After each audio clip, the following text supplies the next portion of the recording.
হাসপাতালে যে এরকম অপরাধমূলক কাণ্ড ঘটতে পারে, আমি এতখানি বয়স পর্যন্ত আমি আজও কল্পনাও করতে পারছি না। এবং সেটি পুরো মাত্রায় আশ্রয় যার প্রশ্রয়ে হচ্ছিল তিনি শাসক দল। তারই বিরুদ্ধাচারণ করেছিল বলে তরুণী চিকিৎসকটিকে পৃথিবী ছাড়তে হয়েছে। এবং আরও বড় কথা, মানবিকতার প্রশ্ন এখানে ওঠে সত্যন, সেটা হলো যে এত একটা মানুষকে মেরে ফেলতে কতক্ষণ লাগে? মেরে ফেলার প্রক্রিয়া অত্যন্ত সহজভাবেও হয়। যে কষ্টটা দেওয়া হয়েছে, নৃশংসতা চূড়ান্ত দেখানো হয়েছে। তারা চিকিৎসক হতে পারেন, তারা বিভিন্ন উচ্চপদস্থ মানুষ হতে পারেন, তারা হয়তো স্বাস্থ্যকর্মী হতে পারে, হাসপাতালের কর্মী হতে পারে, বহুজন মিলে এটা করেছে। কিন্তু পশ্চাতে রয়েছে তো বিপুল ক্ষমতা মানুষ, এবং তার মধ্যে শাসক দলনেত্রী প্রধান। তার নির্দেশেই হয়েছে। তার নির্দেশে যদি না হতো, তাহলে এখনো পর্যন্ত তিনি এই হত্যাকাণ্ডটি কিভাবে, কারা করলো, কেন করলো, কোনো উদ্বেগ তার মুখে নেই।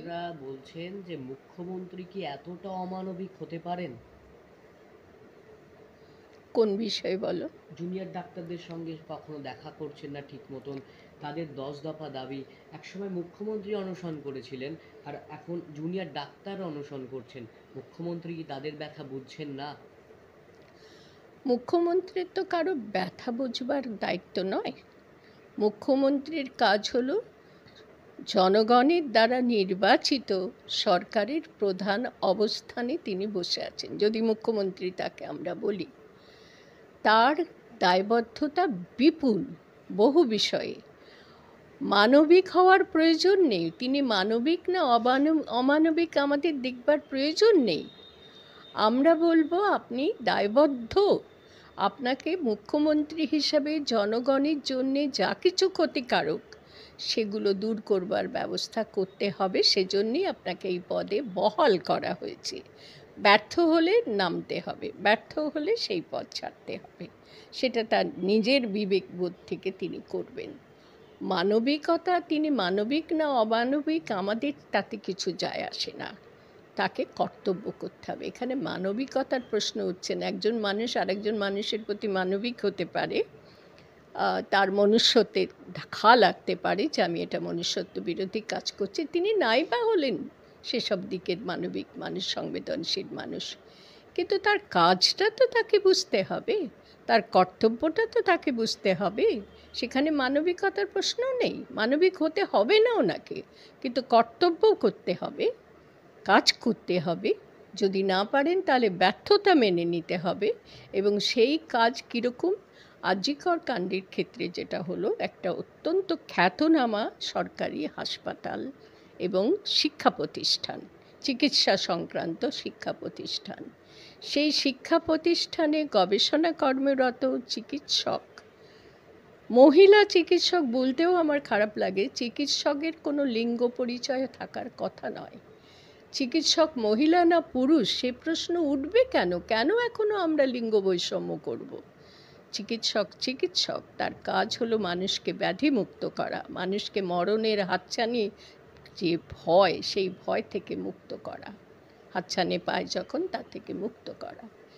এইরকম একজন চিকিৎসক, তাকে হত্যা করা হয়েছে ষড়যন্ত্র করে, পরিকল্পনা করে। এবং সেই হত্যার কাণ্ডের পশ্চাতে যা কিছু ছিল তার কথা আমি একটু আগেই বলছিলাম। সরকারি হাসপাতালে দুর্নীতি রমরম করে, দুর্নীতিমূলক কর্মকাণ্ড, অপরাধ কাণ্ড রমরম করে চলছে। চিকিৎসা রোগীদের ফেরত না যাওয়া, রোগীদের পুরো মাত্রায় তাদেরকে ফিরে যখন যাবে সুস্থ শরীরে যেন হাসপাতাল থেকে ফিরে যেতে পারে, এইসব ব্যবস্থাপনার দিকে কিছুমাত্র ভ্রুক্ষেপ ছিল না।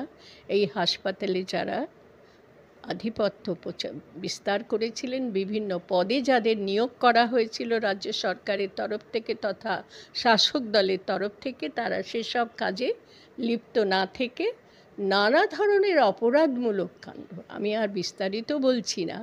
হাসপাতালে যে এরকম অপরাধমূলক কাণ্ড ঘটতে পারে, আমি এতখানি বয়স পর্যন্ত আমি আজও কল্পনাও করতে পারছি না। এবং সেটি পুরো মাত্রায় প্রশ্রয় আশ্রয়, যার আশ্রয় যার প্রশ্রয়ে হচ্ছিল তিনি শাসক দলনেত্রী। তিনি এই দায় এড়াতে পারেন না। তিনি যদি বলেন আমি জানতাম না, তাহলে বুঝতে হবে তাহলে ব্যর্থতা স্বীকার করুন। তিনি তো বলেছেন যে আমি এইসব বিষয়ে কিছুই জানতাম না, কোন রোগী কল্যাণ সমিতি কি অর্থাৎ করেছে। চূড়ান্ত ব্যর্থতা যদি তা হয়, কিন্তু আমরা জানি, আমরা বুঝতে পারি যে সবটাই ওনার দ্বারা। উনি যদি তাদের প্রশ্রয় না দিতেন, প্রভাব তাদের উপরে বিস্তার না করতেন, তাহলে কিছুতেই তারা এই ধরনের কাজ দিনের পর দিন করে যেতে পারত না। এবং তারই বিরুদ্ধাচারণ করেছিল বলে এই তরুণী চিকিৎসকটিকে পৃথিবী ছাড়তে হয়েছে। এবং আরও বড় কথা, মানবিকতার প্রশ্ন এইখানে ওঠে সন্দীপন, সেটা হলো যে এত একটা মানুষকে মেরে ফেলতে কতক্ষণ লাগে? মেরে ফেলার প্রক্রিয়া অত্যন্ত সহজভাবেও হয়। তা না হয়ে এই তরুণী চিকিৎসক, মানবী চিকিৎসক, তাকে যে কষ্টটা দেওয়া হয়েছে, নৃশংসতা চূড়ান্ত দেখানো হয়েছে। তারা চিকিৎসক হতে পারেন, তারা বিভিন্ন উচ্চপদস্থ মানুষ হতে পারেন, তারা হয়তো স্বাস্থ্যকর্মী হতে পারে, হাসপাতালের কর্মী হতে পারে, বহুজন মিলে এটা করেছে। কিন্তু পশ্চাতে রয়েছে তো বিপুল ক্ষমতাধারী কিছু মানুষ, এবং তার মধ্যে শাসক দলনেত্রী প্রধান।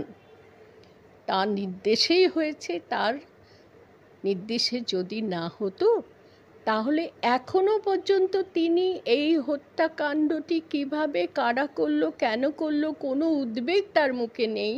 তিনি বলেন উৎসবে ফেরা যাক। উৎসব শেষ হয়েছে, তারপরে এখন তিনি কার্নিভালে যোগ দিচ্ছেন, পুজো কার্নিভাল।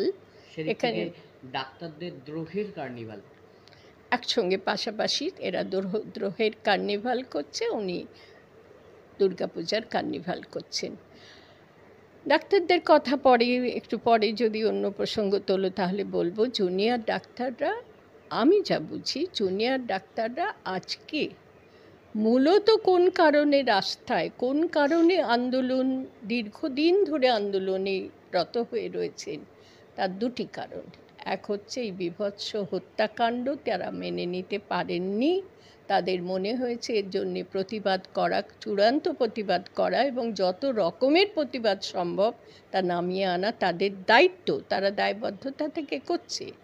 দ্বিতীয় কারণটি হলো সরকারের পক্ষ থেকে, শাসক দলের পক্ষ থেকে কিছুমাত্র সহায়তা, কিছুমাত্র এক্ষেত্রে বলবো মানবিকতা না দেখানোর মনোভাবটা আমরা দেখতে পাচ্ছি। এবং দেখে বিস্ময় নয়, দেখে ভাবছি যে এরা কি সত্যি মানবিকতা বলে কিছু একটা আছে তা বোঝে? কিছুমাত্র গুরুত্ব দিচ্ছে না জুনিয়র ডাক্তারদের আন্দোলনকে, জুনিয়র ডাক্তারদের অনশনকে। এই প্রসঙ্গে আমি একটা কথা বলি, সেটা হচ্ছে এই শাসক দলনেত্রীর আচরণের একটা মনস্তাত্ত্বিক ব্যাখ্যা। না, আমি অনধিকারী নই এ ব্যাপারে, আমি অধিকারী। আমি দর্শনশাস্ত্রের অধ্যাপনা করেছি দীর্ঘকাল, পড়েছি। মনস্তত্ত্ব আমার বিশেষ প্রিয় বিষয়। আমি মনস্তাত্ত্বিক ব্যাখ্যা দিচ্ছি এই ঘটনার। তিনি দীর্ঘ বছর ধরে আন্দোলন করেছেন। যে কোনো অন্যায় কর্ম কোনো রাজনৈতিক দল করলে, তিনি যে রাজনীতি করেন তার বিরুদ্ধে দল করলে, যখন যে রাজনীতি করেছে তিনি আন্দোলন করেছেন। এবং তার ধারণা হয়েছে আন্দোলন লগ্নে তার জন্ম, এবং তিনি মনে করেন আন্দোলন করার অধিকার একমাত্র তারই। এটা হচ্ছে একটা মনোরোগ। দ্বিতীয় হলো তিনি অনশন করেছিলেন ক্ষমতা লাভের জন্যে। বাম সরকারের যখন, সিপিএম সরকার যখন পতনমুখী হয়েছে, যখন সারা রাজ্য জুড়ে তার বিরোধিতা দেখা দিয়েছে, সর্বস্তরের মানুষ বিরোধী হয়ে উঠেছে, তখন তিনি সেই বিরোধিতাটাকে কাজে লাগাবার জন্য অনশন মঞ্চ করেছিলেন। এবং তিনি অনশন মঞ্চে অনশন করেছেন, নিন্দুকে বলে, তার বিরোধীরা বলেন অথবা নিন্দুকরা বলেন যে তিনি খেয়ে অনশন করেছিলেন। ওজন বেড়েছেও বলা হয়। অনশনের পরে এতটুকু ওজন কমেনি, এবং তিনি খেয়ে আন্দোলন করেছেন। সে চকলেট না, ক্যাডবেরি না, আইসক্রিম না, ভাত, স্যান্ডউইচ বলা হয় অনেকে, চকলেট স্যান্ডউইচ, স্যান্ডউইচ। সেসব আমি তার মধ্যে যেতে চাইছি না, দেখিনি তো চোখে, তবে নিন্দুকরা এভাবে বলেন। এখানেও একটা তার মনোরোগ কাজ করছে, মনস্তাত্ত্বিক ব্যাখ্যা আমি দিচ্ছি। আন্দোলন, আজকে জুনিয়র ডাক্তাররা আন্দোলন করছেন এবং প্রকৃত নৃশংস একটি হত্যাকাণ্ড, যে হত্যাকাণ্ড আমাদের রাজ্যে ঘটেছে বলে আমরা বিশ্বাস করতে পারছি না এবং সারা পৃথিবী বিস্ময়ে বিমূঢ় হয়ে রয়েছে। সারা পৃথিবীতে প্রতিবাদ জারি হয়ে গেছে। এইরকম হত্যাকাণ্ড সম্ভব? সেই হত্যাকাণ্ডের বিরুদ্ধে জুনিয়র ডাক্তাররা আন্দোলন করছে, অনশন করতে বাধ্য হয়েছে। অনশন যে কোনো ক্ষেত্রে, প্রতিবাদ আন্দোলন যদি না কার্যকর হয়, ক্রিয়াশীল হয়, দুরন্ত অপরাধের বিরুদ্ধে, অপরাধকাণ্ডের বিরুদ্ধে প্রতিবাদ, তখন মানুষ চূড়ান্ত পদক্ষেপ নিতে বাধ্য হয়। সেই চূড়ান্ত পদক্ষেপ হলো অনশন। অনশন মানেই হচ্ছে, আমরণ অনশন মানেই হচ্ছে প্রত্যেকটা মানুষের ভেতরে যদি হৃদয় বলে কিছু থাকে সেটা কেঁপে উঠবে। আমরণ অনশন অর্থাৎ এরা মৃত্যুকে তোয়াক্কা করছে না, না খেয়ে থাকবে মৃত্যু না আসা পর্যন্ত। প্রতিটা মানুষ, যে কোনো মানুষ, তার মধ্যে সংবেদনশীলতা দেখা যাবে, ছুটে যাবে, চেষ্টা করবে সমস্যাটার সমাধান করতে। একটা ছোট শিশুও যদি বলে যে আমি খাবো না, আমি এটা না দিলে আমি খাবো না, কিছুতেই খাবো না, তখন মা বাবা কি বলে, যতক্ষণ পারো না খেয়ে থাকো, আমি তোমার কথা মানব না।